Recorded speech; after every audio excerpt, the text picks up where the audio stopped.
Y más vale que creamos en lo que creemos si queremos estar firmes durante ese tiempo. ¿Será que hubo tal persecución? ¿Será que alguna vez existió Diocleciano? Bueno, los llevaré de regreso a esa ciudad de Las Palmas, Palmira, con esta gran calle de columnas romanas, como la vimos en la conferencia anterior. Y aquí están los pilares del templo de Bel en el fondo y estos grandiosos arcos. Y mientras uno recorre esa ciudad, uno llega a este letrero que dice Campamento de Diocleciano. Interesante, así que este emperador tenía su campamento y a sus soldados aquí, desde donde él dirigía su persecución a la iglesia cristiana primitiva. Muy interesante. Esta persecución purificó a la iglesia de todos aquellos que se aferraron al pan y al pescado, por decir, pero aquellos que se aferraron a la roca, ellos fueron elogiados. De modo que este fue el gran campamento diocleciano. Y la Esmirna moderna se llama Izmir, una capital bastante moderna. Esto es todo lo que queda de la antigua Esmirna, no mucho. Pero nos cuenta de una historia y de un tiempo interesante. Esos son jóvenes riéndose y divirtiéndose en Esmirna como en cualquier otra parte del mundo. ¿Y saben qué? Yo creo que Dios los ama. Y a Dios le encantaría que tuvieran el conocimiento completo de la verdad, así como a Él le gustaría que tú y yo tuviésemos ese conocimiento, un conocimiento completo de la verdad. Pero si uno tiene la verdad y la defiende, esto es lo que le puede pasar. Persecución.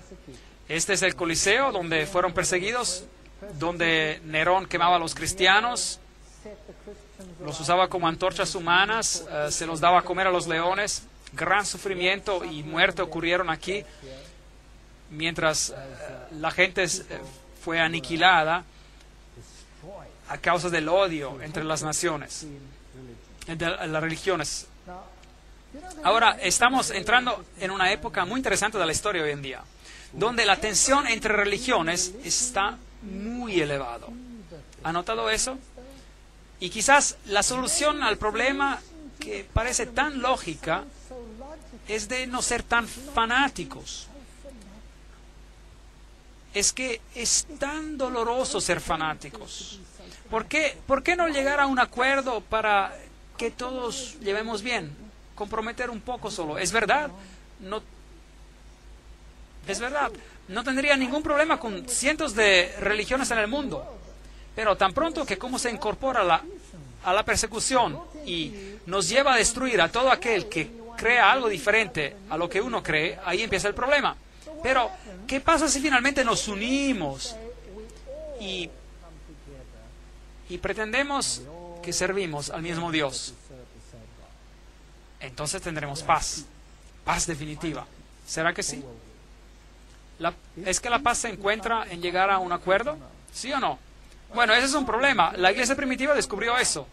Y entonces llegó la persecución y fueron purgados, depurados. Cuando Satanás no pudo destruir a la iglesia con la persecución, porque cuando él quemaba a un cristiano, 10 tomaban su lugar porque veían la fe de estas personas, que con amor en sus voces y cantos en sus labios y oraciones por aquellos que los perseguían, y no bombas, oraciones por los que los perseguían, y ellos morían por su fe, y otros se paraban y tomaban su lugar. Y si eso no le funcionó a Satanás, ¿qué intentó después? Pues, ¿qué tal usar las tácticas de Balaam? Es que Balaam trató de maldecir al pueblo de Dios. Balac quería maldecirlos porque eran una amenaza para él. Pero cada vez que trataba de maldecirlos Balaam, ¿qué pasaba? Una bendición salía de su boca. Un gran problema, un gran problema. Aquí estaban los hijos de Israel y este profeta Balaam se le ofreció un montón de dinero para que los maldijera, pero no funcionaba. Así que inventó un plan. Y dijo, ¿saben qué? Si conseguimos de que pequen contra Dios, entonces la protección de Dios será levantada. Y ahí sí que los tenemos en nuestras manos. Entonces vamos a tratar de hacerlos pecar. ya sé qué haremos. Realizaremos un festival y tendremos una fiesta. Una tremenda fiesta con música estupenda y adoraremos a otro Dios. Y las hermosas mujeres se pueden poner sus minifaldas solo por esa noche y mostrar un poco las piernas. Y eso es lo que hicieron. ¿Y qué hicieron los israelitas? Bueno, pues habían estado marchando por el desierto y sus lenguas estaban resecas y miraron esto y dijeron, increíble, y se dieron. ¿Y qué pasó? Una terrible plaga sobrevino sobre Israel. Veamos si ellos se dieron, comprometieron. Pérgamo significa elevación, elevar. ¿Elevar qué? Elevar el yo sobre lo divino. Hemos escuchado hoy en día acerca del yo cuando prendemos la televisión. No escuchamos que tenemos que encontrar nuestra fuerza ¿dónde? Adentro.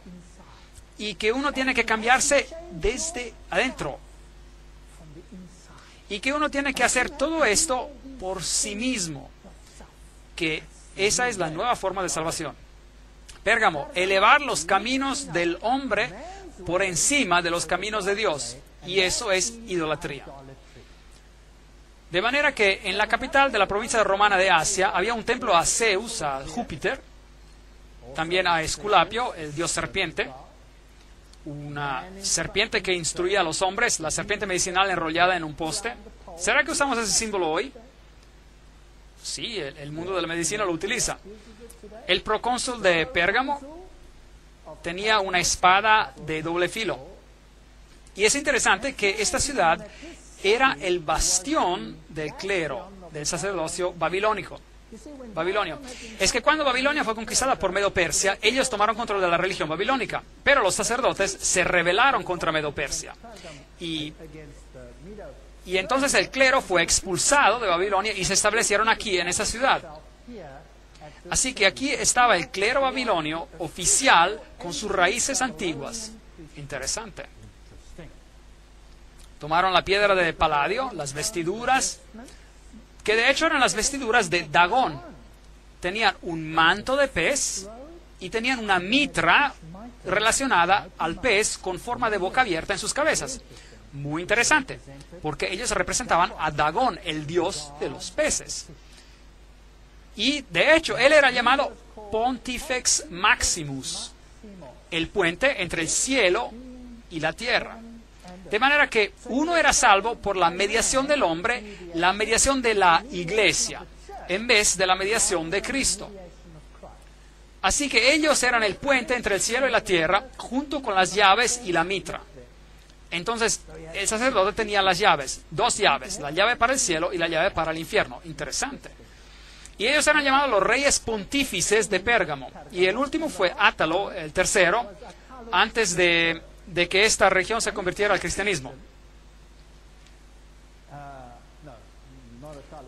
Así que Átalo III, cuando se dio cuenta de que Roma los iba a conquistar a la fuerza, se dio su título al emperador romano. Por lo tanto, que cuando uno va a Roma hoy, ustedes pueden ver detrás de los emperadores romanos las letras PM, Pontifex Maximus, el constructor de puentes. Y los emperadores romanos, como vimos antes, eran dioses. Así que uno podía orar a ellos. Eran los que abrían las puertas del cielo para el hombre. Ahora bien, es interesante que esas mismas letras, PM, no solo se encuentran detrás de los nombres de los emperadores romanos, sino también detrás de los nombres de ¿quiénes? De los papas. Se encuentran las letras PM, Pontifex Maximus. Entonces este título se le atribuyó a través de la historia a los emperadores romanos y finalmente a los pontífices de Roma, quienes, por cierto, también tienen las dos llaves, a las cuales se refieren como las llaves de ¿quién? De Pedro. Y ellos también tienen las mismas vestiduras, con la mitra